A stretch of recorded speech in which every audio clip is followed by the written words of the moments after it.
మా అందరికీ తెలుసు.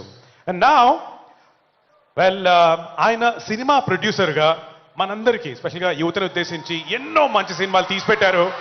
మరి ఇప్పుడు తెలంగాణ ఫిల్మ్ డెవలప్మెంట్ కార్పొరేషన్ చైర్మన్గా శ్రీ వెంకటరమణారెడ్డి గారు, మనందరం చాలా ప్రేమతో దిల్ రాజు గారు అని పిలుస్తాం. సార్ మనందరినీ ఉద్దేశించి మాట్లాడవలసిందిగా రిక్వెస్ట్ చేస్తున్నాం. సార్.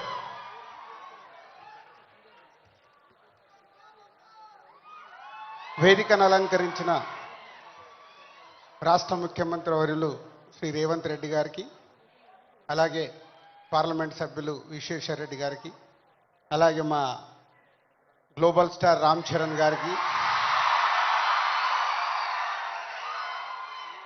మన విజయ్ దేవరకొండ గారికి,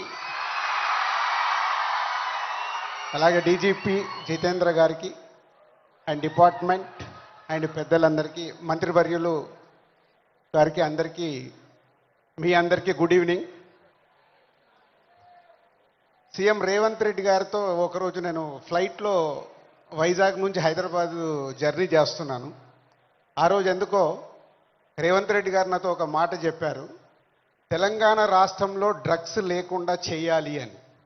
ఇది దాదాపు ఒక 9 months బ్యాక్ జరిగిన సంఘటన. అంటే సీఎం గారికి ఆ రోజు చాలా డీటెయిల్గా, అంటే చిన్నపిల్లల వరకు ఈ డ్రగ్స్ వెళ్ళడం వల్ల మన ఫ్యూచర్ ఎలా ఉండబోతుంది, దాన్ని నిర్మూలించాలంటే అందరం కంకణం కట్టుకోవాలని ఆ రోజు చెప్పడం జరిగింది. ఈరోజు నేను ఈ కార్యక్రమంలో పాల్గొన్నందుకు నా వంతుగా నేను ఓట్ తీసుకుంటున్నాను. నేను కానీ, నా కుటుంబ సభ్యులు కానీ, నా స్నేహితులు కానీ, నాకు తెలిసిన వారు ఎవరు కానీ డ్రగ్స్ తీసుకోకుండా నేను చేయగలుగుతాను. అలాగే నాలాగే మీరు అందరు ఓట్ తీసుకుంటే ప్రతి కుటుంబంలో మన తెలంగాణ రాష్ట్రం మొత్తం డ్రగ్స్ లేకుండా చేయగలుగుతాం. రెడీయా మీరు? ఇలాంటి అవేర్నెస్ మనకి ఈరోజు అవసరం. ఈ మధ్య మలయాళం ఫిలిం ఇండస్ట్రీలో కూడా ఒక నిర్ణయం తీసుకున్నారు. ఆ ఇండస్ట్రీలో ఎవరన్నా డ్రగ్స్ తీసుకున్నట్టు తెలిస్తే ఆ సినిమా ఇండస్ట్రీ, మలయాళం ఇండస్ట్రీ నుంచి బహిష్కరిస్తామని, అలాగే తెలంగాణ ఎఫ్డీసీ నుంచి తెలుగు చలనచిత్రం కూడా నేను కోరుకునేది ఒకటే, అలాంటి ఫిలిం ఇండస్ట్రీలో ఎలాంటిదైనా జరిగిందని తెలిస్తే వాళ్ళని నిర్మూలించినప్పుడు, వాళ్ళని నిషేధించినప్పుడు సొసైటీకి, సినిమా ఇండస్ట్రీ నుంచి కూడా ఒక మెసేజ్ వెళ్తుంది. ఎఫ్డీసీ నుంచి డెఫినెట్గా ఫిలిం ఇండస్ట్రీలో మాట్లాడి తెలుగు సినిమాలో కూడా అది పాటించేలాగా చేస్తాం.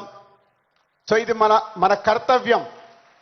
మన అందరం ఓట్ తీసుకొని చేయగలిగినప్పుడు సీఎం గారు కోరుకుంటున్నట్టుగా, డిపార్ట్మెంట్ కోరుకుంటున్నట్టుగా ముందు మన రాష్ట్రాన్ని డ్రగ్స్ లేని రాష్ట్రంగా చేయగలుగుతాం. Thank you.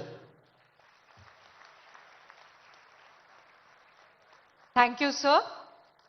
Now, it's my pleasure to invite a youth icon who has inspired millions with his social responsibility and unfiltered authenticity.